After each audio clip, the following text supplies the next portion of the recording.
Salma! Tony কি সালমার কাছে পৌঁছাতে পারবে? টনির কি হয়েছিল যার কারণে তার মুখে রক্ত বেরিয়েছিল?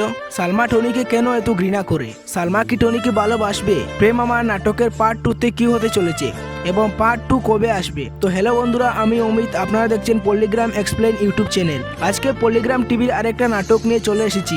নাটকের নাম প্রেম আমার। নাটকের প্রথমে দেখানো হয় যে সালমা রাস্তার মধ্যে পড়ে গিয়েছিল এবং টনি তাকে ধরে উঠাতে গেলে সালমা তাকে চড় মেরে দেয় এবং বলে, তুই জেনে বুঝে আমাকে ফেলে দিয়ে শরীরে স্পর্শ করার চেষ্টা করছিস, এবং আরও বলে যে সে পুলিশকে ফোন করছে।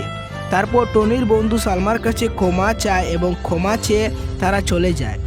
এর পরের দৃশ্যে আমরা দেখি যে টনি মেয়েদের বাথরুমের উপরে বসেছিল এবং স্যার তাকে এখান থেকে নামিয়ে তার বাবার কাছে নালিশ করে এবং টনির বাবা টনিকে বাড়িতে নিয়ে যায়। এবং এরপর আমরা দেখি যে তার বাবা বুঝতে পারে যে সে সালমাকে ভালোবাসে। টনির বাবা বলে, তুই গিয়ে সালমাকে বলে দে যে তুই তাকে ভালোবাসিস। তখন টনি বলে, আমি বলতে পারবো না, কারণ যদি সে আমাকে ভালোবাসতে অস্বীকার করে তাহলে আমি বাঁচবো না। তখন টনির বাবা বলে, তাহলে আমি যাব বিয়ের প্রস্তাব নিয়ে। তখন টনি বলে, ঠিক আছে আমি যাব।